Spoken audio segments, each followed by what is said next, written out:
시청자 여러분 안녕하십니까. 아침엔 매일경제입니다. 오늘 조간신문에 실려있는 사진과 만평부터 먼저 보겠습니다. 조선일보입니다. 방울토마토 농가에 방울토마토만한 우박폭탄이 쏟아졌다라고 하고 있죠. 어제 의정부, 남양주, 충주, 춘천 등 경기, 충북, 강원, 경북 일부 지역에 돌풍을 동반한 이 비와 함께 저렇게 큰 우박이 떨어졌다고 합니다. 저게 사람이 맞으면 정말 다칠 정도로 크네요.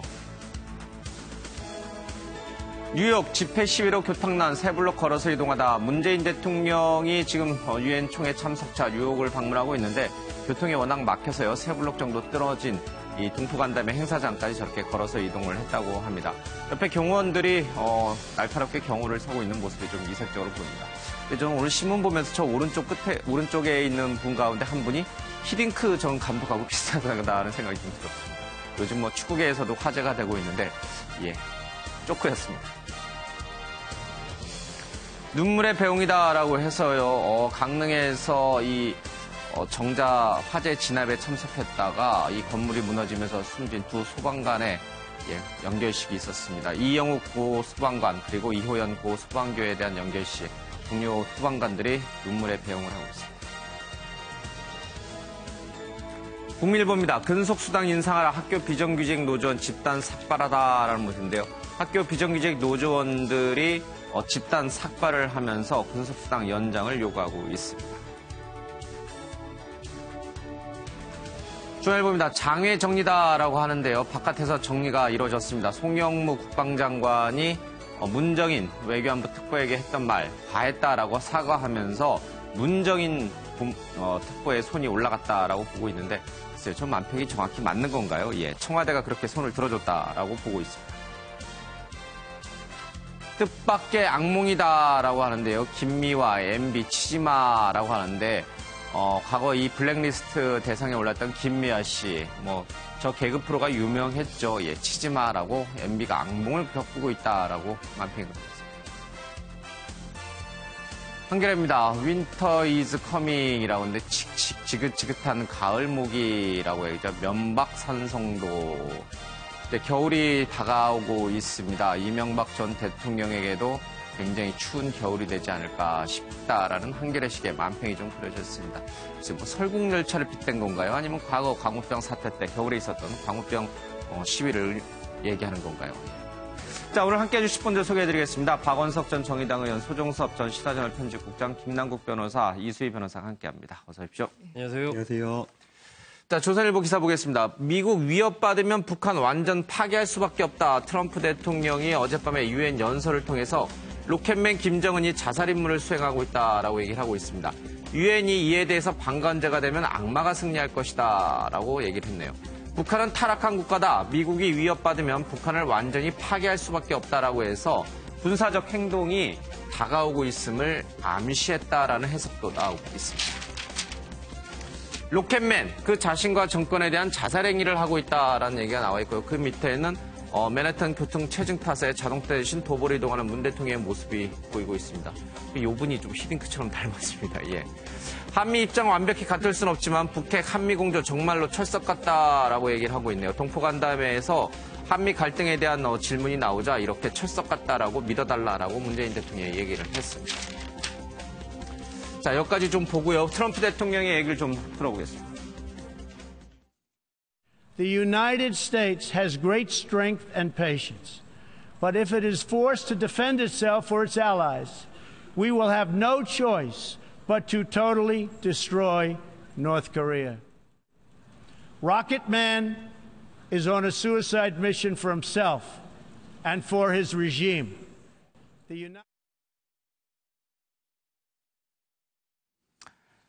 문재인 대통령이 지금 유엔 총회 참석차 지금 뉴욕을 방문하고 있는데 어떻게 보셨습니까, 박원석 의원님? 트럼프 대통령의 연설, 자살 행위를 하고 있다. 북한에 대해서 엄중 경고를 한 메시지인데 김정은이 좀 알아들었을까요? 근데 기본적으로는 미국과 북한 간에 서로 계속 주고받고 있는 일종의 이제 말전쟁, 설전의 연장선이라고 볼 수 있을 것 같고요. 유엔 총회가 또 전 세계적인 이목이 집중되는 또 전 세계의 정상들이 모이는 그런 큰 외교 무대이다 보니까 그런 큰 외교 무대에서 사실은 북을 향한 경고이기도 하지만은 더 그 실체는 어떤 대중국 압박용으로 이런 얘기들을 한 게 아닌가 싶고요. 최근에 이제 미 국방장관도 비슷한 맥락의 얘기를 했습니다. 예. 서울을 중대한 위협에 빠뜨리지 않는 군사적 옵션을 가지고 있다. 자세히는 말할 수 없다. 이것도 이제 맥을 같이 하는 거라고 보는데 이게 이제 북을 겨냥한 일종의 경고성, 위협성 발언이지만 실제 외교적 측면에서는 중국을 압박하기 위한 그런 어떤 발언이 아닌가 싶고요. 그런데 이제 유엔 사무총장도 얘기를 하셨듯이 이렇게 갈등을 고조시키는 이런 거친 말들이 오가는 게 사실은 어떤 우발적인 그 군사적 행동으로 나타날 수 있기 때문에 서로 좀 자제하는 게 필요하지 않을까 싶습니다. 근데 이 트럼프는 이렇게 북한을 완전 파기할 수밖에 없다라고 강한 경고를 날렸는데 이제 곧 있을 문재인 대통령의 유엔 총회 연설에서는 대화를 또 대통령이 얘기하게 되면 미국과 우리의 생각이 다르네? 뭐 갈등 있는 거 아니야? 라는 얘기가 또 나오지 않겠어요? 지금 문 대통령이 동포간담회에서 그런 건 없다. 한미 공조는 철석 같다라고 이제 믿어달라고 얘기를 했지만 또 트럼프 대통령과 다른 논조의 얘기를 했을 경우에 어떻게 나올까요? 반응들이? 아마 일단 어제 이제 박수현 대변인의 그 브리핑, 트럼프 대통령의 연설에 대한 그 백브리핑에서도 비슷하게 이제 어떤 원칙적인 언급이다. 지금까지와 큰 차이가 없다. 이런 식으로 얘기를 했지 않습니까? 마찬가지로 아마 문 대통령도 이번 연설에서 대화 부분을 그렇게 강조할 것 같지는 않습니다. 결국 그래요? 국제사회의 어떤 공조 체제를 같이 가져가는 이 장 자체가 그런 장이기 때문에 제가 보기에는 오히려 더 어떤 국제사회가 철저한 공조를 통해서 이 지난번에 그 유엔 결의 2375호 있지 않습니까? 이런 부분을 좀 철저하게 준수를 해야 된다라는 쪽으로 그렇게 가면서 결국 지금 미국 트럼프 대통령이 이야기한 그런 궤와 비슷한 궤로 가지 않을까. 물론 이제 용어 사용이라든지 이런 것은 더 신중하겠지만은 그 자리에서 뭐 대화의 필요성 이런 것을 글쎄 그렇게 강조할 것 같지는 않습니다. 우리 소국장님은 그렇지 대화보다는 역시 이제 전체적인 유엔 전체적인 흐름인 제재 쪽에 좀 더 방점을 둬서 연설이 이루어질 것이다라고 하는데 한번 보겠습니다. 어쨌든 간에 한미 공조는 이제 흔들림이 없다라는 대통령의 강한 이제 워딩이 좀 나왔습니다. 문 대통령이 원형 탈모를 겪고 있는 것인가라고 하는데 청와대는 사실 무근이라고 합니다. 바로 이 사진 때문인데 이 하얗게 보이는 부분이 원형 탈모 아니냐라고 하는데 이 흰머리라고 합니다. 바람이 날려가지고 흰머리가 많이 보였고 또 문 대통령이 염색하는 걸 싫어하기 때문에 부쩍 흰머리가 많이 보이는 거라고 얘기를 좀 하고 있습니다. 문 대통령의 뉴욕 방문 이모저모들을 영상으로 잠깐 보겠습니다.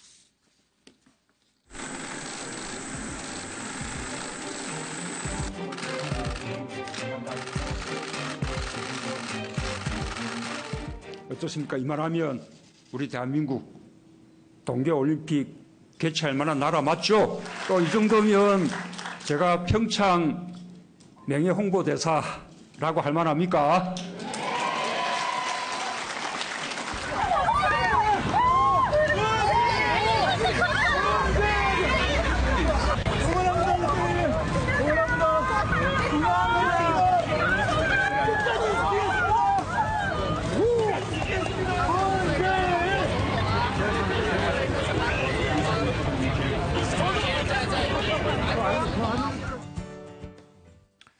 이 변호사님, 뭐 남자들도 그렇고 여자들도 그렇고 이 탈모에 대한 걱정이 굉장히 많은데 그래서 이제 대통령을 사랑해서 그런 거겠죠? 이게 걱정하는 거겠죠?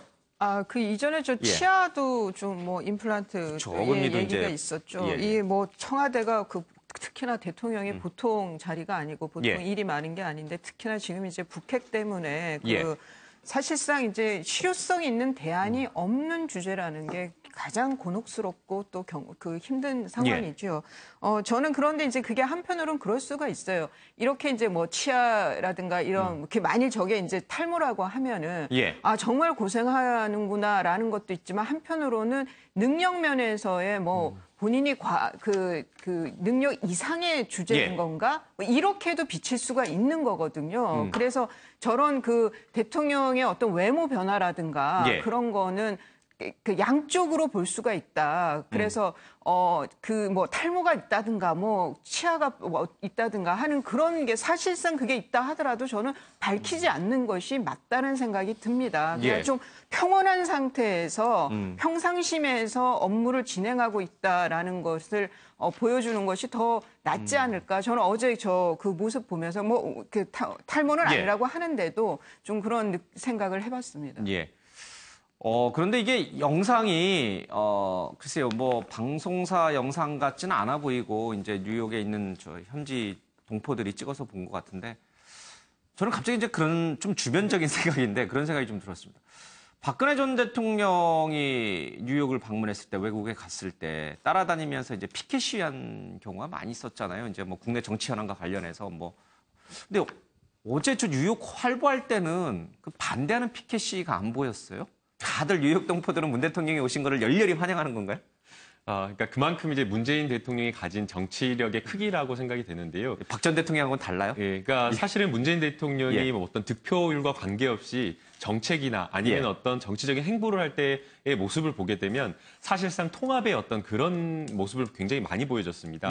인사와 관련해서도 대표적으로 장하성 정책실장 같은 경우에는 사실상 문재인 대통령 캠프에서 일했던 것이 아니라 경쟁 상대였던 안철수 후보를 도왔던 후보인데도 불구하고 탕평 인사로서 본인이 문재인 대통령이 직접 뭐 전화를 해서까지 뭐 이렇게 모셨는 그런 사례가 있기 때문에 당선되기 전에 어떤 통합의 이야기를 한 것이 아니라 당선된 이후에 정말로 통합을 하겠다라고 이야기를 하면서 굉장히 낮은 모습, 정치적인 어떤 통합 행보를 보이고 있기 때문에 아마 그런 점들이 굉장히 해외에 있는 교민들한테도 굉장히 뭔가 이렇게 의미 있게 다가왔다라고 보이고요. 만약 그냥 말만 이렇게 문재인 대통령이 통합하겠다라고 이야기를 하면서 뒤로는 MB 정부에서나 아니면 박근혜 정부에서 했던 블랙리스트를 만든다거나 그런 일이 있었다라고 한다면 아마 교민들이 저런 모습을 보이지 않았을 것 같은데요. 아마 끝까지 저런 어떤 환영받는 국민들에게 국내에서나 해외에서나 환영받는 어떤 그런 대통령으로 남아줬으면 하는 바람입니다. 김 변호사가 얘기한 뭐 그런 부분도 있고요. 일단 집권초지 않습니까? 집권초고 또 보수 세력은 분열돼 있고 이른바 전투력을 상실한 상태죠. 전투 의지를. 그렇기 때문에 아마 그런 전반적인 부분도 뭐 그런 영향을 좀 미쳤다고 봐야죠. 그리고 좀 조금 그렇다면 박성진 지금 뭐 사퇴했지만 중병부 장관 그 후보자였던 그분에 대해서 청와대에서 생활보수다 뭐 이런 표현을 썼잖아요. 이 보수 진영하고 진보 진영의 사람들이 좀 이 결이 좀 달라요. 이렇게 보여주는 행위라든가 물론 태극기 집회는 좀 예외적으로 그렇긴 한데 보수 쪽 분 사람들은 이렇게 뭐 피켓을 들고 나와서 막 적극적으로 막 의사 쫓아다니면서 대통령 반대 시위하고 그러진 않아요. 그렇게는 잘 하지는 않는 것 같아요. 좀 성향과 거기에 따른 발현되는 행위가 좀 차이가 있는 것 같습니다.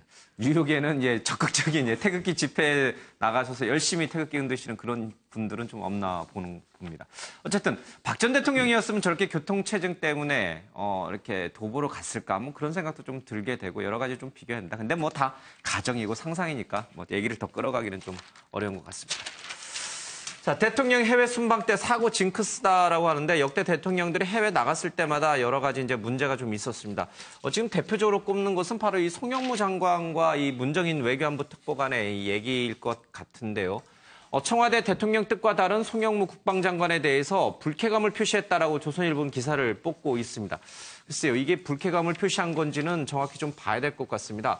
어제 송 장관이 국회에 나와서 누구한테 들었냐라고 이제 물었을 때 외교안보 실장으로부터 들었다라고 얘기를 했는데 그게 불쾌감인지는 조금 해석의 여지가 좀 있는 것 같습니다. 청와대가 송영무 국방장관에 대해 엄중주의 조치했다, 공개 경고한 것은 그동안 문재인 대통령과 뜻과 다른 발언을 해온 송 장관을 그대로 두고 볼 수 없다고 판단했기 때문으로 해석된다라고 굉장히 송 장관에 대해서 강한 징계성 정보를 준 것이다라고 조선일보는 기사를 쓰고 있습니다. 체제 보장용이다라는 것, 북한의 핵개발이 체제 보장용이라는 의도는 10%밖에 안 되고 90% 이상은 군사적 위협인 것으로 판단한다라고 송 장관이 답변했는데 이는 북한 핵이 체제 보장용이라고 하는 문재인 대통령의 생각과는 정반대이기 때문에 청와대가 송 장관에 대해서 곱지 않은 시선으로 쳐다보고 있다라는 게 이 기사의 요지인 것 같습니다. 송영무 장관 문정인 비판 발언 사과인데 한미훈련 축소에는 반대하는 기존 입장을 그대로 고수하고 있습니다. 일각에서는요, 문 특보는 본인 생각과 사고를 자유롭게 표현하는 학자고 송 장관은 국무위원으로 정보를 대표해 국민께 말하는 것이기 때문에 두 사안이 다를 수밖에 없다. 자유롭게 말하는 특보와 정부를 대변하는 국방장관의 차이이지 외교라인 혼선은 비약이다라는 청와대 해명도 같이 기사에 좀 실려 있습니다. 청와대 옐로카드 송영무 사과에도 불구하고 불씨 안 꺼지는 논란이라고 해서 한국일보도 청와대의 경고가 옐로카드다라고 분석을 좀 하고 있습니다. 송 장관이 문특보를 비판한 데에 소신이라기보다 발언이 과했다. 국회 국방위에서 과한 표현을 사용한 것을 국민에게 사과한다라고 얘기를 좀 했습니다. 직접 송 장관의 얘기를 좀 같이 들어보겠습니다. 문정인 교수를 학자 입장에서 떠드는 느낌이지 안보특보로서는 적절하지가 않다. 이렇게 말씀하셨죠? 네. 예. 이건 소신이에요? 소신이라기보다도 좀 발언이 과했던 것을 제가 사과드립니다. 청와대로부터 경고를 받으셨다는데 무슨 경고를 받았어요? 조심하라고. 누구한테서 받았어요? 안보실장으로부터 받았습니다. 그것도 조선일보와 한국일보는 모두 송 장관에 대해서 강한 경고, 엄중 경고, 옐로 카드 이런 표현을 좀 썼어요. 경고인 것은 대체적으로 맞는 것 같긴 한데 대통령의 생각과 다른 송 장관에 대해서 약간 불신임한다라는 뉘앙스가 얹혀져 있는 것인지 아니면은 진짜 여기 기사에 일부에 설명된 것처럼요. 정부를 대변하는 장관인 만큼 정부 내에서 통일된 목소리로 이렇게 발언을 해야지 개인적인 얘기를 그렇게 하는 것은 아니다라는 단순한 주의에 불과한 것인지 박 선생님은 어느 쪽에 더 무게가 실렸다고 보세요? 양측면이 다 있을 것 같고요. 예. 근데 중요한 건 어쨌든 대통령이 상황을 보면서 예. 그 의중을 이제 안보실장을 통해서 전달했다고 볼 수 있을 것 같아요. 그리고 이제 송영무 장관이 이번만이 아니고 예. 그동안에 800만 달러 지원 관련해서도 그렇고 전술핵 문제 관련해서도 예. 그렇고 그리고 북핵 문제 전반에 대해서도 대통령이나 현 정부의 중심적인 그런 인식과는 약간 거리가 있는 듯한 그런 발언 예. 내지는 국회에 나와서 답변을 하면서 혼선을 자초하는 그런 발언들을 했거든요. 예. 그래서 국무위원으로서 좀 조율되지 않은 발언들을 주의해라 라는 이런 경고성 의미가 담겨 있다고 생각을 하고요. 이 송영무 장관이 개인적으로 사석에서는 북한을 북괴라고 부른답니다. 예. 그러니까 군인 출신이고 북에 대해서 굉장히 강경한 입장을 갖고 있는 분인 건 맞는데 보수적인 예. 입장을 갖고 있는 분인 건 맞는데 어쨌든 이 정부의 국무위원이기 때문에 이 정부의 국무위원으로서 발언하는 게 중요하다고 생각해요. 그런 점에서 예. 다시 한번 주의를 환기시킨 게 아닌가 싶습니다. 알겠습니다. 앞서 잠깐 이제 만평을 소개해드렸는데 네 분의 생각도 좀 같이 좀 들어보고 싶습니다. 강한 독수리, 매파인 이 송영무 장관과 외교안보 특보 교수에 불과한 비둘기파, 예. 문정인 외교안보 특보의 싸움에서 청와대가 문정인 특보의 손을 들어줬다. 저 만평에 동의하시면 오호, 아니다 그러면 X 한번 해보겠습니다. 동의하시는 분들이 한 분 계시고 나머지 세 분은 동의하지 않는다라고. 문정인 특보에 대해서도 과거 미국에 가서 발언한 것 관련해서 청와대에서 해명 또는 주의를 좀 주긴 줬잖아요. 저거는 문정인 특보 개인 교수의 생각이지 우리 정부의 입장이 아니다라고. 지금의 송영무 장관에게 주의 정국과 또 결이 다른가요? 저는 그러니까 국회 상임위에서의 송영무 장관의 이렇게 좀 정제되지 않은 표현, 학자로서 떠드는 거라든가, 개탄스럽다든가 그런 표현을 가지고 이제 그리고 다른 이제 북핵의 그 체제 보장용이냐 아니냐 이런 내용들에 대해서 국무위원으로서의 발언이기 때문에 적절치 않았다라고 해서 엄중 조치를 주의 조치를 했다라고 청와대는 말을 하지만 더 안에 속내는 결국은 문정인 특보식의 북핵에 대해서 문정인 특보식의 그 인식과 접근법, 그리고 해법이 더 낫다 이렇게 접근법에 대해서 청와대가 궤를 같이 하고 있다라는 생각을 저는 합니다. 그랬기 때문에 저렇게 엄중주의 조치가 나온 것이 아니냐. 저거는 송영무 장관의 표현에 대한 주의가 아니라 결국은 내용, 실질에 대한 손을 문정인 특보에게 들어줬다는 게 제 생각입니다. 그런데 비둘기파인 문정인 특보의 손을 청와대가 들어준 것이다. 만평이 맞다. 저는 그렇습니다. 저는 이제 좀 다른 생각인데요. 사실은 이제 그 문정인 외교특보가 사실은 대화와 협력을 강조하고 있다라고 이야기를 하고 있고 또 사실 지금 문재인 대통령 지금 현재 문재인 정부가 북핵과 관련해서 대화나 이런 쪽에 방점을 찍고 있는 거 아니냐라고 이야기를 하고 있지만 사실상 대화와 협력을 강조하는 그 진영 내에서도 외교적인 어떤 해법과 관련해서는 굉장히 여러 갈래의 방법을 가지고 있습니다. 문정인 특보 같은 경우는 북미 간에 이걸 또 협상을 해서 해결을 해야 된다라는 쪽에 초점이 맞춰져 있는가 반면 지금 현재 문재인 정부에서 이야기를 하고 있는 것은 대화와 협력이 중요하긴 하지만 그 대화와 협력을 이루기 위해서 지금은 아주 강력한 응징과 대북에 대한 압박이 필요하다라고 지금 보고 있기 때문에 지금 문재인 특보와의 어떤 그런 어떤 그 정책적인 측면에서 완전히 지금 결을 달려야 하고 있기 때문에 사실상 지금 저기 만평에서 이야기하고 있는 것처럼 문재인 특보에 손을 들어준 것이 아니라 지금 문재인 정부가 북핵과 관련돼서 일관된 목소리로 하나의 목소리로 가려고 하는데 국무위원인 송영무 국방부 장관이 다른 목소리를 낸다라고 하는 건 부적절하다라는 인식인 겁니다. 사실 뭐 국방부 장관 입장으로서는 북한과 관련해서 굉장히 보수적인 입장으로서 전쟁을 대비하고 단호한 응징이라든가 이런 것들을 대비하는 것은 좋지만 그럼에도 불구하고 군대는 군대대로의 어떤 입장이 있지만 북핵이라고 하는 것은 여러 큰 거시적인 관점에서 외교적인 관점에서 협상력을 가지고 해결해야 될 문제이기 때문에 사실상 정부의 어떤 입장을 국무위원회 한 사람으로서 뒷받침하는 입장을 보여야 되는데 그렇지 않았다라는 점에 방점을 끼쳐서 사실은 공개적으로 경고를 한 것으로 봐야 될 것 같습니다. 알겠습니다. 근데 이 만평에서는 이제 문정인 외교안보 특보가 이제 비둘기파니까 평화를 상징하는 비둘기파, 대화를 상징하는 비둘기로 그려져서 왠지 독수리나 매에 비해서 약해 보이지만 사실 문정인 특보는 김대중 정부 시절에 햇볕 정책의 큰 틀을 짠 사람이에요. 그렇죠? 지금도 이 문재인 정부에서 그 정책이 그대로 유지되고 있기 때문에 송영무 장관이 아무리 국방장관이다 하더라도 문정인 특보에 갖고 있는 정치적 위상이나 문재인 대통령에게 미치는 정치적 영향력을 봤을 때는 저렇게 일방적으로 당하고 계실 위치는 아닌데, 그렇죠? 너무 저 비둘기를 너무 조그맣게 그렸네요. 비둘기 원래 조그맣잖아요. 이번에 저는 보면 이제 송영무 국방장관은 국방부 장관이지 않습니까? 그러니까 이걸 너무 이제 국무위원이기 때문에 정부의 입장과 똑같은 어떤 태도를 가져야 된다. 저는 그건 좀 아니지 않나 싶어요. 어느 정도 이제 그 범위 내에서 통일부 장관은 통일부 장관으로서의 입장이 있고 국방부 장관은 또 국방부 장관으로서의 입장이 있기 때문에 그건 어느 정도 가만히 된다라고 보는데 이번에 이제 송 장관의 발언이 저는 상당히 좀 부적절했다라고 보는 게 문정인 특보가 대통령 특보 아닙니까? 대통령 특보에 대해서 떠든다, 개탄스럽다 이렇게 이제 강력한 비판을 한 것은 특보를 임명한 사람이 누구죠? 문재인 대통령이 임명한 것이거든요. 사실상 그렇기 때문에 이게 자칫하면은 지금 이제 대북 인도 지원 관련해서 같은 얘기가 나오고 있는데 800만 달러 대북 인도 지원 부분에 대해서 송 장관이 그건 아주 나중에 한참 뒤에 나 할 수 있는 뭐 일이다 뭐 이런 식으로 얘기를 한 이런 부분들. 그러니까 송 장관이 할 수 있는 얘기와 국방부 장관으로서 또 해서는 안 될 얘기가 있는데 이번 같은 경우 약간 그 선을 좀 이렇게 넘나든 측면이 있는 거죠. 저는 그런 부분에 대해서 청와대가 좀 경고를 한 것이 아닌가 뭐 그렇게 보고요.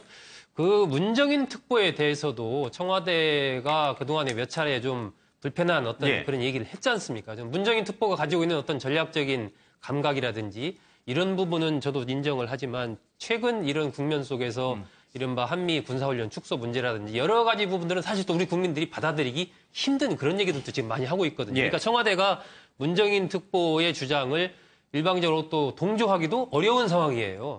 그렇기 때문에 저는 저 한겨레 만평에서 문정인 특보에 손을 들었다. 저것은 어떻게 보면은 뭐 너무 그냥 사안을 단순화시켜서 본 거 아닌가 그런 생각이 듭니다. 중앙일보 만평입니다. 저게 이제 중앙일보 만평이고요. 근데 만평을 보면은 손은 들어줬지만은 비둘기가 거의 그로키 상태에 있어요. 반창고도 붙이고 그래서 여러 가지 지금 이 의미를 내포하고 있는 그런 만평인 것 같은데, 근데 기본적으로 뭐 누구의 손을 들어주고 안 들어주고 이런 차원의 문제는 아닐 것 같고 앞서 말씀들 하셨듯이 송영무 장관의 발언이 두 가지 측면이 있습니다. 하나는 그 자체로서 부적절했고 하나는 어쨌든 국방부 장관으로서 좀 이 정부의 정책 기조에 혼선을 가져오거나 내지는 월권을 하는 이런 조율되지 않은 발언을 했다라는 점에 대한 경고이고요. 다만 여기서 중요한 문제는 이 외교안보 정책에 있어서 중요한 거는 일관성입니다. 근데 이게 이제 냉탕 온탕을 왔다 갔다 하는 모습이 있어요.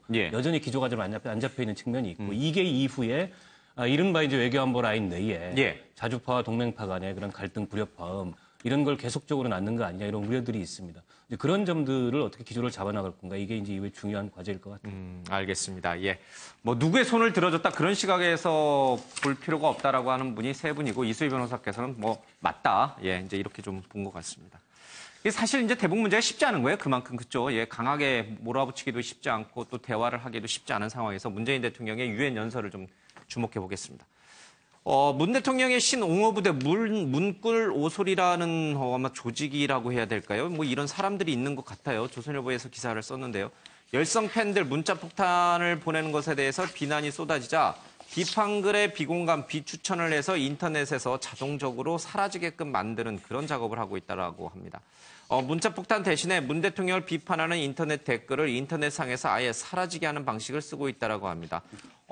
비판적인 글이 불렸을 경우에 단체로 몰려가서 비공감, 비추천을 눌러서 댓글이 사라지게 하거나 문 대통령을 옹호하는 댓글을 무더기로 올려서 앞서 쓰인 비판 댓글을 화면에서 안 보이게 하는 그런 방식을 쓴다고 합니다. 겁없이 독사 등을 잡아먹는 것으로 알려진 벌꿀 오솔이라는 동물에 빗대서 문 대통령을 비판한 야당과 언론에 공격적으로 대응하겠다는 것으로 전해졌다라고 얘기를 하고 있습니다. 이 발음도 어렵네요. 예. 문꿀 오소리로 활동했다고 밝힌 한 네티즌이 게시판에 이게 자발적 시민 참여 같지만 아니다. 분명히 전략을 짜는 사람이 있다. 특정 기사에 정부를 까는 댓글이 올라왔다고 트위터에 링크가 뜨면 가서 댓글을 쓰거나 비공감을 몰아주는데 행동 요령이 있다라고 털어놨습니다. 이건 역시 정권과 관련된 집단의 댓글 공작 아니냐라는 지적도 나오고 있습니다. 지금 MB정부, 박근혜 정부에서의 국정원 댓글 때문에 좀 시끄러운데 이것도 뭔가, 어디 국정원인가요 또? 어쨌든, 뭔가 이 조직적인 그런 댓글 또는 조직적인 문꿀 오소리를 이끌고 있는 뭔가 조직이 있는 거 아니냐 이런 얘기가 조선일보에 좀 실려 있습니다.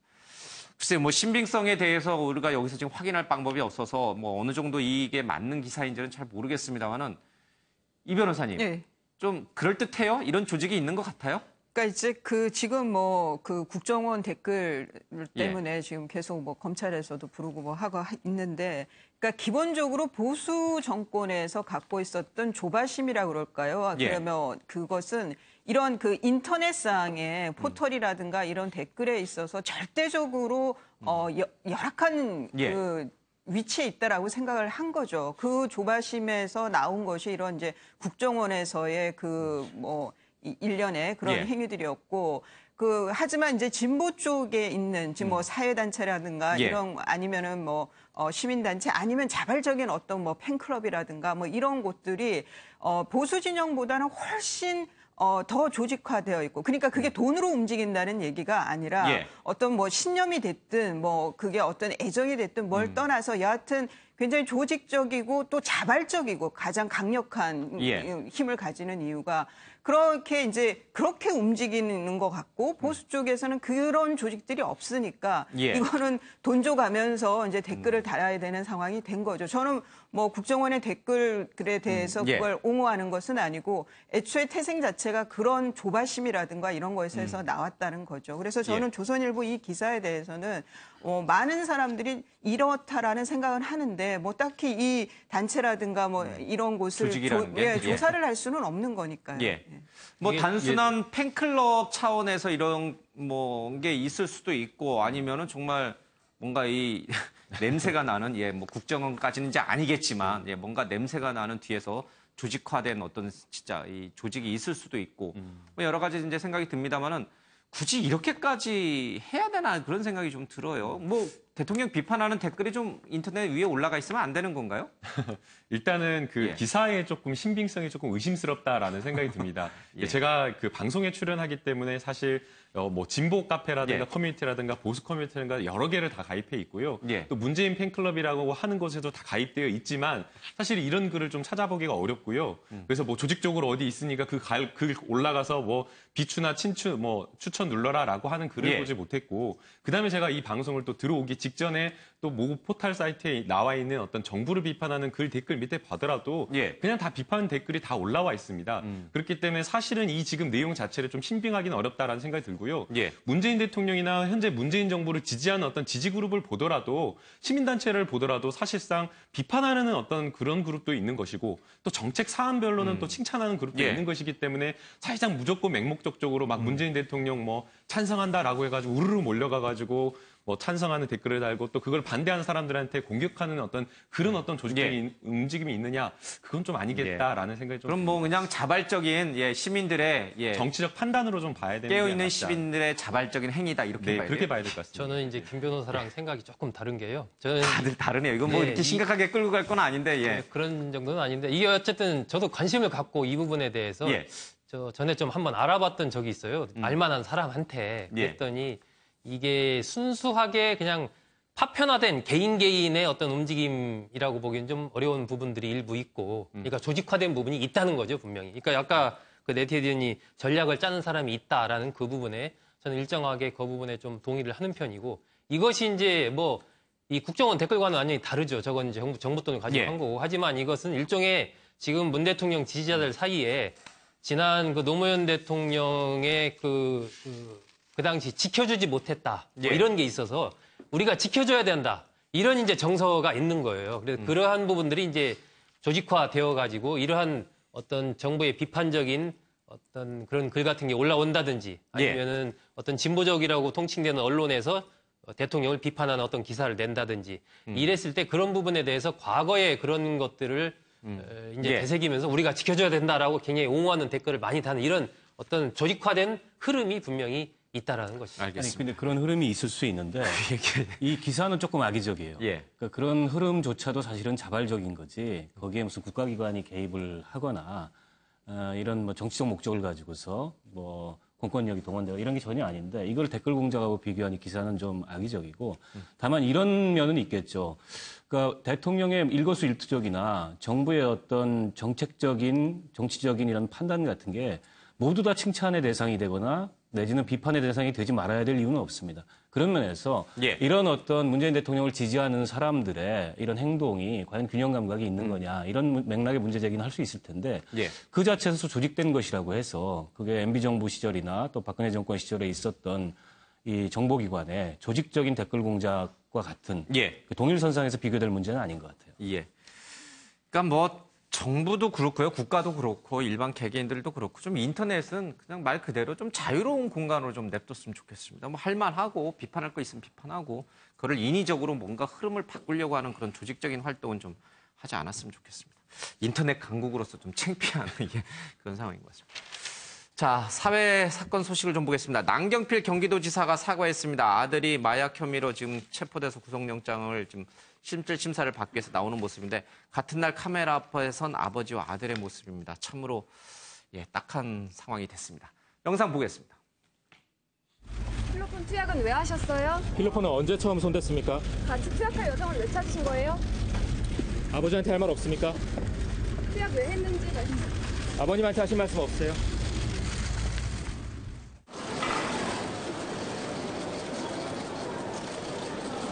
죄송하다는 말씀 밖에 드릴 것이 없습니다.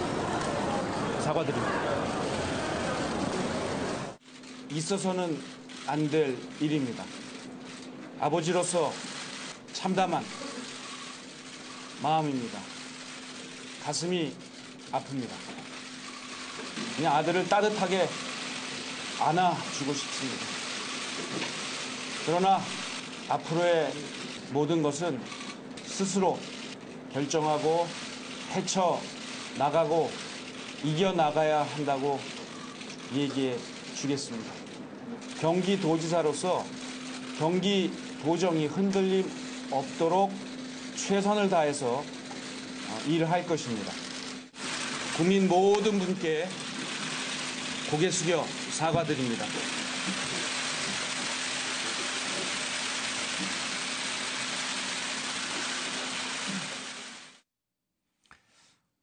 3년 전인가요? 아들의 군대 내 이제 후임병 폭행 사건 때문에 남경필 지사가 사과를 한 이후에 똑같이 또 사과하는 모습을 봤습니다.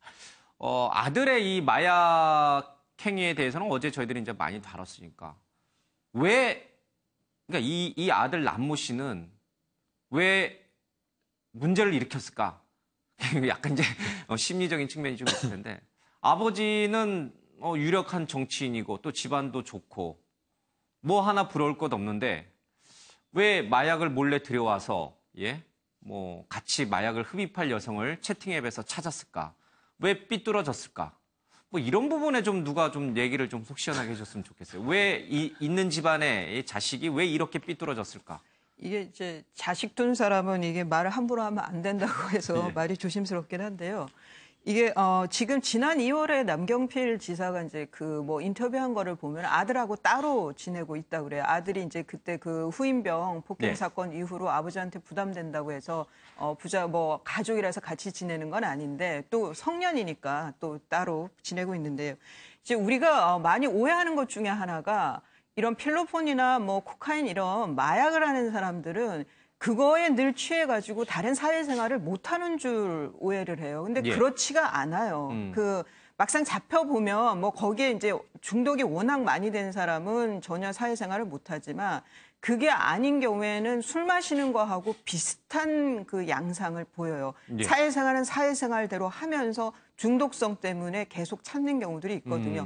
물론 본인은 지금 한 번 했다라고 했고 뭐 더 여죄가 있는지의 부분은 수사기관에서 밝혀야 되겠지만 그러니까 첫 번째는 본인이 걸릴 거라고 생각을 안 했겠죠. 뭐 내가 만일 걸리게 됐을 때 아버지한테 어떤 피해를 주겠나, 이 어떤 폐해가 있겠나 모르겠다면 그건 말이 안 되는 거고 아버지 생각하기 전에는 본인이 생각에는 안 걸릴 수 있고 그리고 그게 어떤 뭐 호기심이 됐든 중독성이 됐든 뭐 아마 벗어나기가 쉽지 않았던 상황 아닌가.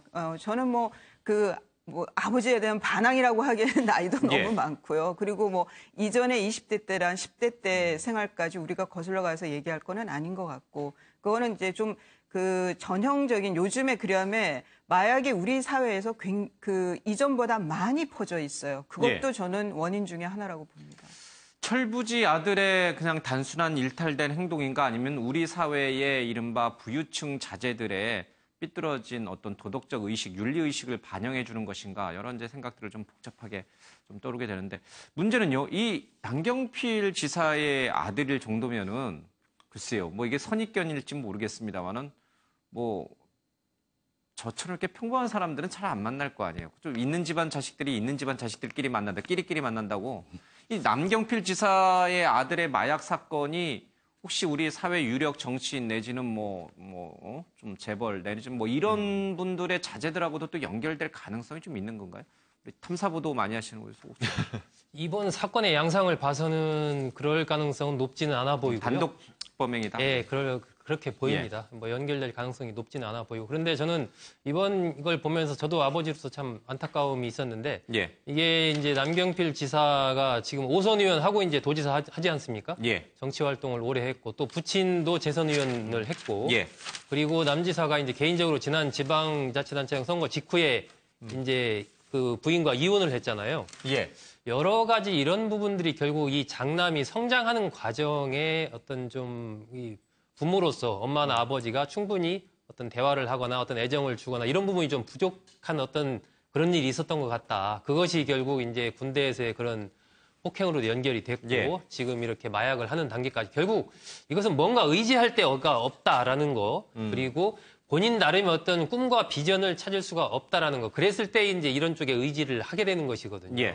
그러니까 그런 측면에서 본다면 이 정치인들이 굉장히 바쁘지 않습니까? 바쁘기 때문에 뭔가 자녀들에 대해서 조금 더 신경을 좀 많이 쓰고 했어야 되는데 아마 그런 부분에서 남지사도 많은 반성을 좀 하지 않을까 하는 그런 생각이 듭니다. 뭐 굉장히 유력 정치인이지만 또 반듯하게 자란 자식들을 두고 있는 유력 정치인들도 많아요. 그러니까 뭐 정치인들의 자식은 뭐 이렇게 아버지가 항상 바쁘니까 잘 돌보지 못해서 삐뚤어지기 쉽다. 이거는 뭐 지나친 일반화이긴 할 텐데 어쨌든 그런 측면도 모르겠어요. 이제 개인사니까 우리가 어떻게 남의 가정 일을 소소하게 알 수 있겠습니까? 어쨌든 좀 안타까운 일입니다. 그나저나 이 남경필 지사의 앞으로 정치적 운명은 어떻게 되는 거예요? 좀 짤막하게 좀 어떻게 되는 거예요? 이제 일단 뭐 지금 이제 지사직에 다음에 또 도전한다라고 하는데 힘들어지는 건가요? 그러니까 일부 여론에서는 남 지사가 사퇴해야 되는 거 아니냐 이런 여론도 있는데. 근데 이제 아들의 문제를 아버지하고 연계시켜서 그것도 남 지사가 저거를 은폐하려고 했거나 부당한 영향력을 행사하려고 한 바가 전혀 없기 때문에 저 문제를 가지고 사퇴하라는 건 좀 과한 주장인 것 같고요. 본인도 어쨌든 도정을 마지막까지 책임 있게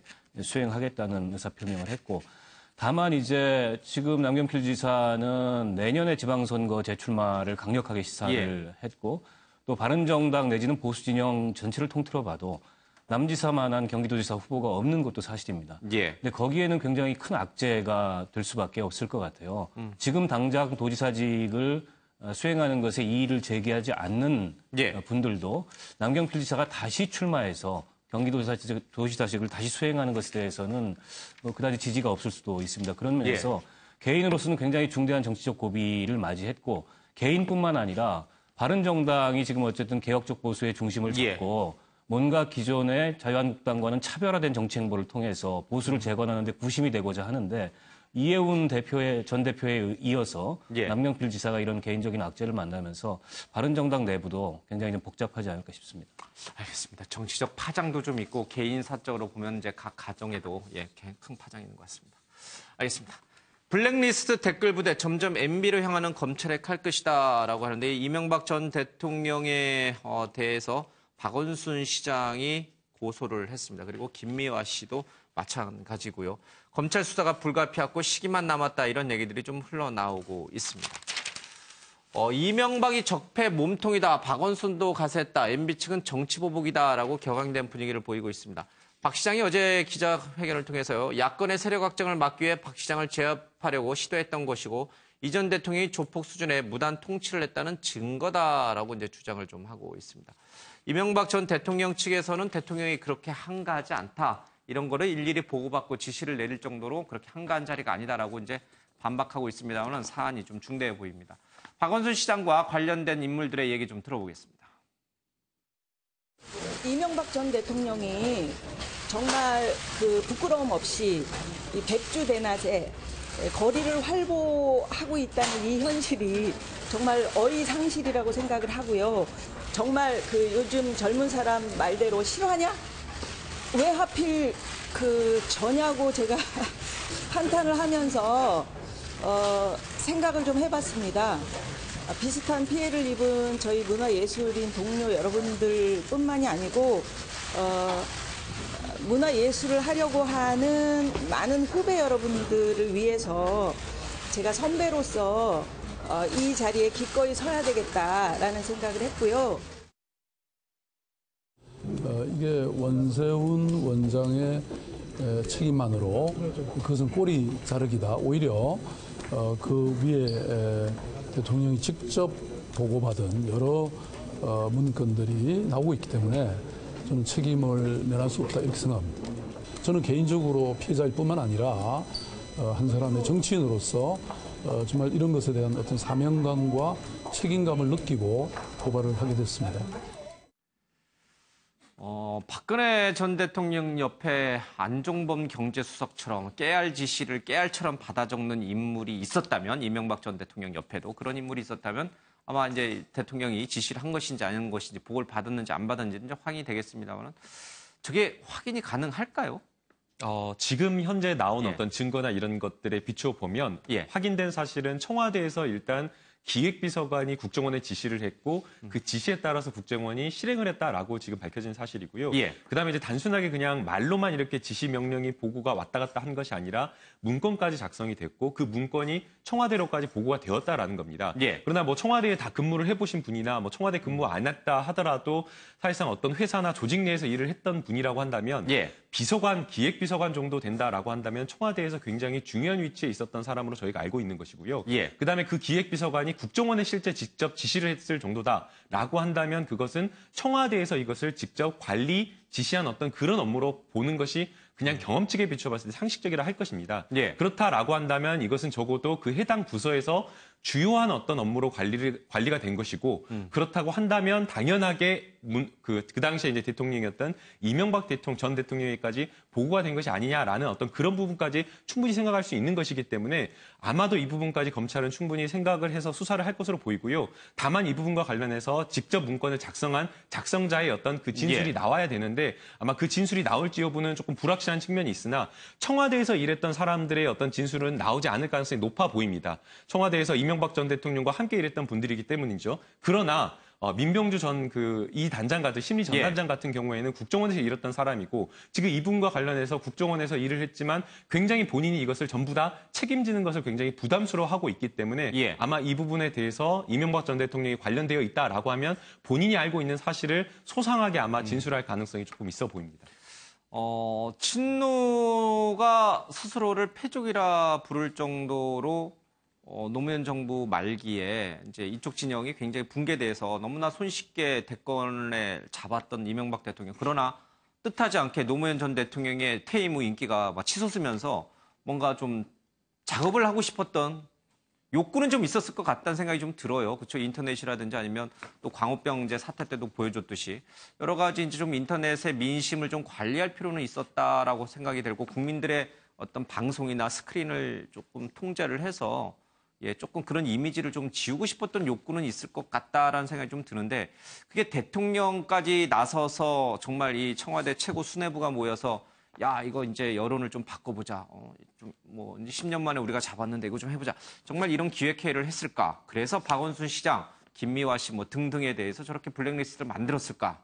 아니면 그 밑에 있는 참모들 일부 가운데 잘못된 생각을 갖고 있는 사람들이 저지른 그런 행동일까? 근데 이제 원세훈 전 원장 같은 경우에 서울시에 있을 때부터 이명박 전 대통령의 측근 중에 측근이었고 그 배경으로 사실은 정보본부에 관한 경력이 전혀 없는 사람이 국정원장으로 발탁이 됐다는 거죠. 대통령이 마음을 잘 읽었기 때문에 국정원장이 됐다는 거죠. 뿐만 아니라 대통령 보위하는 것을 이 자신의 최고의 미션으로 이분은 이제 국정원장직을 수행을 한 거였고 이분이 지금 이제 뭐 국정원법 위반 또 선거법 위반 등등으로 인해서 구속이 됐지 않습니까? 그리고 국정원이라는 조직은 대통령 직속기관이에요. 대통령 직속기관에 그런 대통령의 최측근 중에 한 사람이 수장으로 자리하면서 이런 일들을 주도적으로 벌였는데 이게 이명박 대통령에게 보고되지 않았다라는 건 좀 상식적이지 않고요. 상식적이지 않다. 뿐만 아니라 사실은 이 국정원장이 유일하게 적법하게 보고하는 대상은 대통령입니다. 그 이외에 국정원장이 누구에게도 적법하게 보고를 하지 않아요. 때문에 이건 이명박 대통령을 소환해서 사실은 검찰이 수사를 해야 훨씬 더 구체적인 거를 밝힐 수 있는 거라는 생각이 들고요. 그리고 그동안에 이제 박근혜 최순실 게이트 과정에서 박근혜 정권 시절의 언론 장악과 또 문화예술인들에 대한 블랙리스트 이게 크게 부각이 됐고 그 문제로 인해서 지금 뭐 김기춘 전 실장 등등이 이제 징역형을 받았는데 실은 이번에 MB 정권 시절의 언론 장악과 이 문화예술인들에 대한 블랙리스트 사건의 전 과정을 보면 오히려 박근혜 정권 시절보다 더 치밀하고 더 집요하고 어떻게 보면 더 저열한 방식으로 그런 걸 관리를 해왔다는 게 이제 드러났거든요. 때문에 이거 가볍게 넘길 사안이 절대로 아니고 이미 검찰이 수사에 착수했지만 지금 이제 박원순 시장, 김미화 씨 등등이 그 이명박 대통령을 고소를 하게 되면 최소한 이명박 대통령은 참고인으로라도 검찰에 출석을 할 수밖에 없습니다. 그리고 저는 뭐 참고인 수수에서 그냥 끝나지 않을 거라고 생각하고 그래야 사실은 이 사건의 전모가 정확하게 드러날 수 있다고 보고 있습니다. 그 뿌리는 이명박 전 대통령까지 분명히 다 있다 이렇게 이제 보시는 거군요. 혹시 뭐 다른 생각 갖고 계신 분 있어요? 이 블랙리스트 부분은 이제 상식적으로 지금 이제 박 의원님 말씀하신 대로 상식적으로 이제 추측할 수 있는 게 그런 부분이고요. 근데 이제 법적인 부분과 상식적인 추측은 또 다르지 않습니까? 그러니까 과연 이명박 전 대통령까지 소환하려면 예를 들면 원세훈 전 원장이 대통령이 나한테 지시했다라고 진술을 하든가 아니면 뭔가 대통령의 구체적인 지시 문건 같은 것들이 뭔가 나오든가 아니면 수석비서관 회의에서의 그와 관련된 구체적인 발언 같은 것들이 뭔가 좀 드러나든가 뭔가 이제 증거가 뒷받침이 돼야 되는데 과연 이 사건에서 그것이 가능할 것인가 그건 또 다른 문제라는 거예요. 제가 보기에는 그 부분은 상당히 좀 이 정두원 전 의원 말대로 쉽지 않은 이명박 전 대통령의 스타일이나 그런 걸 봤을 때 그런 부분들이 있고 오히려 지금 이 전 대통령과 관련해서는 예를 들어서 롯데월드 초고층 빌딩 허가와 관련된 부분이라든지 그 국세청에서 그 태광그룹에 대한 세무조사를 착수하게 된 그런 부분이라든지 저는 오히려 그런 쪽과 관련해서 문제가 될 소지가 더 좀 크지 않나 생각합니다. 쉽지 않을 것이다. 그러니까 증거를 찾기가 쉽지 않다 이런 뜻이군요. 이명박 전 대통령의 개입 증거 찾기가 쉽지 않다. 그러니까 지금 상황 가지고는 이명박 전 대통령이 알았겠느냐, 지시를 했느냐, 알았겠느냐, 뭐 이런 것이 지금 이제 드러날 수가 없고, 뭐 저는 그것도 가능성이 낮다고 보이는데요. 그러니까 지금 박원순 시장이 나서서 고소를 하는 거예요. 그리고 김미아 씨나 문성근 씨나 고소하겠다라고 하는 거고, 이게 검찰에서의 사건 진행 매뉴얼에 따르면은 피고소인은 조사를 해야 되니까요. 저는 그런 면에서 지금 이쪽 진영에서 그 고소를 하는 이런 일련의 일들을 지금 하고 있다고 보고요. 그리고 여기서 또 근본적인 문제 제기를 하는 것이 저는 과연 전직 대통령을 이런 문제로 인해서 저는 국정을 옹호하는 것이 아니에요. 이런 의혹을 가지고 그냥 고소를 했다고 해서 소환을 해서 조사를 하거나 방문 조사를 하거나 여하튼 이런 것을 꼭 해야만 하느냐. 그래서 이번에서 적폐 대상으로 찍고 낙인을 찍고 그리고 그 사람들에 의해서 소위 핍박을 받은 사람은 의인이 되는 이런 상황이래. 과연 정말 미래지향적인 그 국정 운영이라든가 미래지향적인 검찰의 모습이냐. 언제까지 이런 반복을 계속할 거냐. 예. 당신네들도 한번 당해봐라는 식의 이거는 뭐 정치보복은 어불성설이라고 얘기하지만 애초에 국정원 댓글 이 수사가 났을 때 이거 MB 표적으로 하는 거라는 얘기는 이미 와 있었고요. 예. 저는 그것이 현실화되는 것이 과연 정말 이 중요한 일이고 그것이 옳으냐에 있어서는 근본적인 문제 제기를 합니다. 네, 현기환 전 정무수석이 예. 사실은 이 사건이 이게 보도가 되었을 때 고발이 되었을 때 보도가 된 반응으로 이거는 정치보복이다라고 이야기를 하면서 대통령이 한가하지 않다 뭐 그런 이야기를 했는데 이게 이명박 전 대통령이 책임 있는 자세로 이게 할 말인지 사실은 그 부분을 지적해야 한다고 생각이 됩니다. 이미 이것은 확인된 사실이고요. 청와대에 보고가 되었다라고 하면서 국정원에서 문건이 작성된 문건이 나온 겁니다. 예. 그렇다라고 한다면 이것을 정치보복으로 이야기를 할 것이 아니라 이명박 정부 때 청와대에 보고까지 했다라고 하고 있기 때문에 국민들 앞에 이명박 전 대통령이 나와가지고 사과를 하는 게 맞는데 그걸 가지고 정치보복이라고 하는 거는 정말 맞지가 않고요. 그리고 정말 우리나라가 미래로 나아가기 위해서는 이런 적폐를 청산해야 됩니다. 알겠습니다. 뭐 시각이 좀 이제 팽팽하게 좀 맞서는 것 같습니다. 예. 자, 다른 주제로 좀 넘어가겠습니다. 박근혜 전 대통령의 재판에 정호성 전 비서관이 이제 출석을 해서 펑펑 울어서 이제 눈물바다가 됐다라는 기사가 어제도 좀 많이 나왔고 주말 내내 이제 얘기가 화제가 됐는데, 근데 제가 우리 변호사분 두 분 계시니까 좀 여쭤보고 싶어요. 정호성 전 비서관은 대통령은 단돈 1원도 챙기지 않았다. 그리고 뭐 가족도 없고 또 뭐 누구에게 이렇게 부탁을 받아서 뭔가를 챙기는 것은 아주 경기를 잃을 정도로 싫어하는 스타일이다. 대통령은 굉장히 잘못 알려졌고 왜곡됐고 억울해한 부분이 분명히 있다라고 이제 얘기를 했어요. 그래서 너무 가슴이 아프다 그러면서 이제 펑펑 울었다고 하는데, 정우성 전 비서관의 시각이 법적으로 봤을 때 어디서 오류가 발생하는 거예요? 왜 우리 일반인들의 시각과 박근혜 전 대통령이 재판을 이끌고 있는 이 재판부의 시각과 정우성 전 비서관의 시각이 왜 이렇게 다른 거예요? 그러니까 이제 박 전 대통령이 그 정유라 지원을 요청을 하고 예. 그리고 두 재단에 대해서 출연하라고 하면서 이제 두 재단에 출연을 하게 하는 각 기업들에 대해서 물론 그 박 전 대통령 주머니에 들어간 거는 없죠. 단 1푼도 없다. 예, 예. 없죠.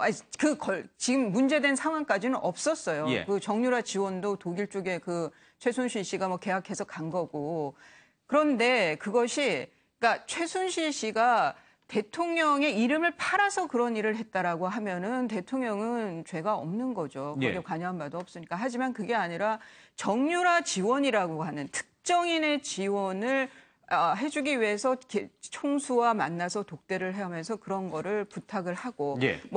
거기서 부정한 청탁이 있었는지 없었는지는 아직 확정 판결이 나질 않았기 때문에 거기에 대해서는 단정을 할 수 없지만 1심에 의하면은 그런 게 있었다라고 하는 거고요.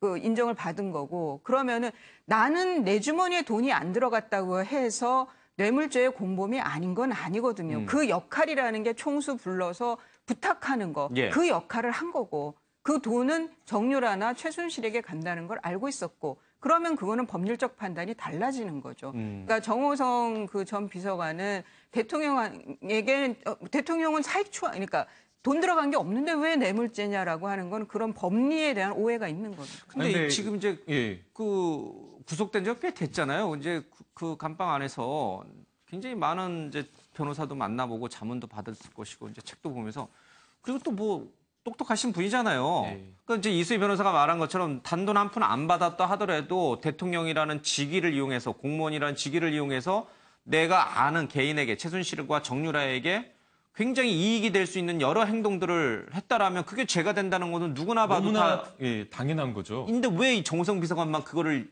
못 보냔 말이에요. 그다음에 아무것도 안 받았다라고 하는데 실제로 받은 것도 굉장히 많은 겁니다. 왜 최순실과의 관계에서 받은 것은 받은 것으로 하지 않습니까? 최순실과의 관계는 특별하니까 그 최순실한테 받은 건 뇌물이 안 되나요? 아닌 거죠. 오히려 최순실이 뭐 박근혜 전 대통령을 위해서 옷이나 가방이나 이런 것들을 다 해줬다라고 지금 이야기를 하고 있는 것이고 거기에 대해서 박근혜 전 대통령이 뭐 현금으로 지불했다라고 이야기하고 있지만 충분히 소명이 되지 않고 있습니다. 그렇다라고 한다면 뇌물을 받고 최순실에게 뇌물을 받고 사실은 박근혜 전 대통령이 최순실에게 특혜를 줬다라고 볼 수 있기 때문에 지금 정호성 비서관이 하는 이야기가 전혀 말이 맞지가 않는 겁니다. 그러니까 좀 어찌 보면 아직도 뭔가 정확하게 내용 파악이 안 됐다라는 느낌이 들 정도로 좀 안타깝다라는 생각도 이게 이제 법이나 상식이나 여론보다 중요한 게 충성심인 거잖아요. 그게 이제 저분들의 정상적인 판단을 가리는 거고 왜 국민들이 이 사건을 보면서 이렇게 국민들이 분개하게 됐고 그게 결국에는 탄핵으로 이어졌고 지금 뭐 본인을 포함해서 그 관련자들이 다 구속이 돼서 재판을 받고 있는지에 대해서 여전히 마음속으로 받아들이지 않는 겁니다. 그거밖에는 설명이 안 돼요. 그러니까요. 대통령에 대한 충성심이 너무 과하다 보니 일반적인 상식적인 차원의 사고가 불가능하다. 자신이 보고 싶은 면만 보는 거죠. 그러니까 뭐 저건 이제 정호성 전 비서관의 경우는 저 사건과 관련해서는 정호성 전 비서관이 그런 것이고 우리도 저런 경우가 많이 있습니다. 자신의 이해관계, 자신의 관점 속에서 자신이 필요한 것만 보고 그것이 마치 진실인 것처럼 이야기하는 거죠.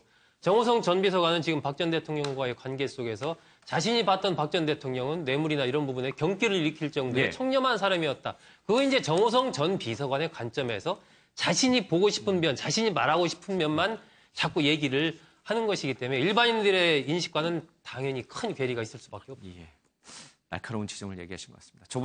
저도 제 보고 싶은 것만 보고 있는 것은 아닌지 다른 사람의 시선도 좀 같이 좀 들어보려고 노력을 좀 해야 될 것 같습니다. 여기서요 박진아 아나운서의 얘기를 좀 잠깐 듣고 오겠습니다.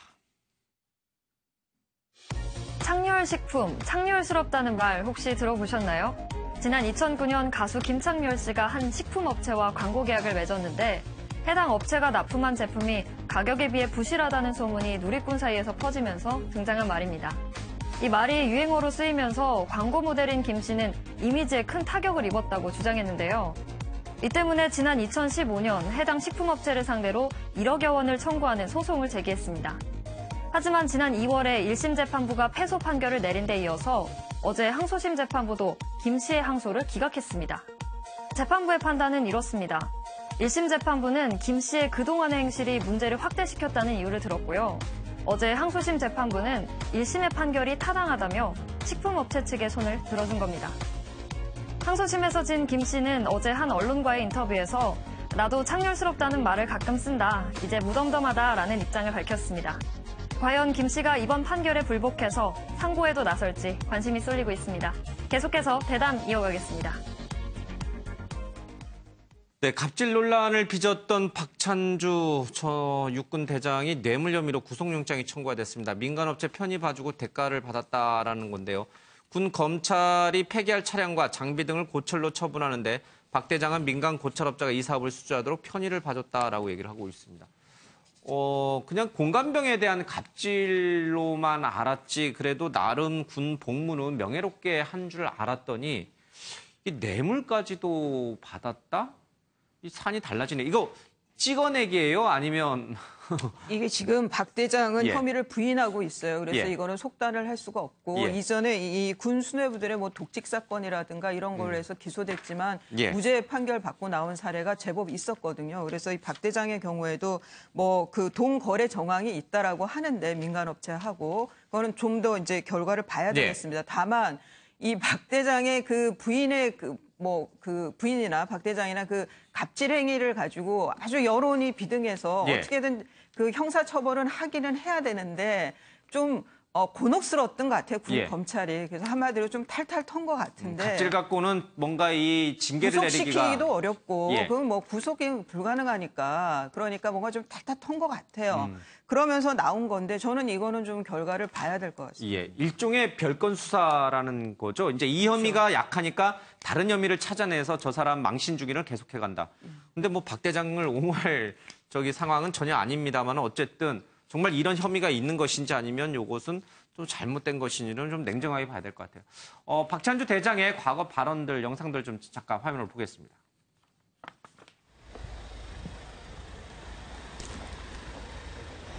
성실히 조사에 임했습니다. 저로서는 그나마 이렇게 소명할 기회가 있다는 것이 너무나 감사했습니다. 감사합니다. 그 공간 비품 절도 의혹에 대한 그 의혹이 지금 새로 되게 됐는데 그거에 대해서는 어떻게 해명하셨는지. 성실히 조사에 임했습니다. 감사합니다. 그냥 아들 같은 생각하고 했지만 그들에게 상처가 됐다면 그 형제나 그 부모님께 죄송합니다. 남편 박찬주 대장께서는 그 이번 논란에 책임이 없다고 생각하십니까? 네. 공간 옮길 때마다 냉장고 챙겨가셨다는 의혹 제기됐는데 사실 인정하세요? 다 제명 정보입니다. 그 공관병한테 아들 같다고 하셨는데 네. 행동이 정당하셨다고 생각을 하세요? 네. 정당하다고 생각하세요? 정말 아들같이 대했습니다. 예, 정말 뭔가 군 검찰이 뇌물을 받은 혐의를 찾아내서 그래서 이제 구속영장을 청구한다든지 했으면은 큰 문제는 아니고 당연히 잘했다라고 박수 칠 일입니다만은 우리가 흔히 이제 보았듯이 이걸로 안 되니까 근데 여론은 처벌하는 여론이 많으니까 찍어내기 시기로 이렇게 한 것이라면 그거는 박찬주 대장을 옹호하는 차원이 아니라 이건 좀 잘못된 방식이니까 좀 비판받아야 될 것 같아서 좀 조심스럽게 접근해야 되겠네요, 그렇죠? 그렇습니다. 일단 지금 나오는 걸로 봐서는 이 사안 자체가 이제 압수수색과 계좌 추적을 하는 과정에서 이러한 이제 고철업자와의 동거래 정황을 포착했다라고 이제 지금 이야기하고 있는 상황이기 때문에 그 부분에 대해서 이제 곧 영장 청구가 될 거고 군사법원에서 이제 구속 여부를 결정을 하지 않겠습니까? 그 결과가 나오면 바로 이제 드러날 것으로 보이는데 뭔가 좀 석연치 않은 부분이 발견된 것은 사실로 보입니다. 기자로서 좀 냄새가 나요. 이 정도면은 어느 정도 좀 혐의점을 어느 정도 좀 확인했기 때문에 그런 이 공개를 하지 않았나 싶습니다. 알겠습니다. 좀 상황을 지켜보겠습니다. 자, 몽실언니 권정생 의료사고로 숨졌다라고 하는데 아동문화 작가인 고 권정생 선생이 이른바 몽실언니 강아지똥으로 좀 유명하죠. 좀 숨졌는데 의료사고였던 것으로 좀 확인이 됐습니다. 자, 청주에서 알몸 여성의 시신이 발견됐는데 오늘 아침 30대 용의자가 체포됐다는 소식이 좀 들어와 있습니다. 관련 사건 소식은요. 잠시 뒤에 아마 뉴스파이터 팀에서 자세히 할 것 같습니다. 예. 자, 이낙연 총리가요. 김영란법 종합 검토할 시점이 됐다라고 얘기를 좀 하고 있습니다. 김영란법에 대한 국민의 지지는 굉장히 높습니다만은 부작용도 분명히 존재하고 있습니다. 농축산업계라든지 음식업계, 서민경제에 직격탄을 주고 있기 때문에 종합적으로 좀 검토할 시점이다라고 총리가 얘기를 좀 했습니다. 여러 가지 좀 논란이 좀 있죠. 예. 자, 정치권 소식 가겠습니다. 김명수 임명 동의안 내일이 운명의 날이다라고 얘기를 하고 있습니다. 내일 본회의 표결했는데 지난번 김희수 후보자 표결 때와 마찬가지로 또다시 만약에 부결되는 사태가 온다면은 정말 헤아리기 어려울 정도로 큰 파장일 것으로 보입니다. 정권에 파격을 주는 것도 물론입니다만은 이 사법 체계 자체가 흔들릴 수 있기 때문에 큰 파장이 좀 올 것 같습니다. 그 캐스팅 보트를 또 안철수 대표와 국민의당이 지고 있는 상황에서 안철수 국민의당 대표 생각이 어떤지 좀 들어봤습니다. 그런데 여기에는 김명수 후보자에 대한 임명 동의안 어떻게 할 것인가에 대한 얘기는 좀 빠져 있습니다.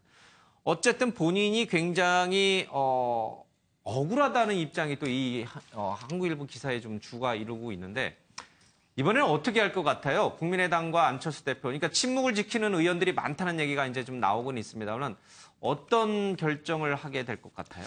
일단 표면적으로는 지난번과 마찬가지로 의원들 이제 자유투표에 맡기겠다는 큰 결정을 했는데 이제 내일 표결 직전까지 의총을 열어서 최종적인 입장을 조율한다는 거고 아무래도 지난번은 일종의 이제 존재감 과시 차원에서 국민의당이 이제 부결을 선택을 했지만 이번엔 좀 어렵지 않을까 싶어요. 더군다나 이 김명수 후보자가 사전 검증 과정에서든 청문회 과정에서든 별다른 무슨 도덕적 흠결이거나 이런 게 나타난 게 없습니다.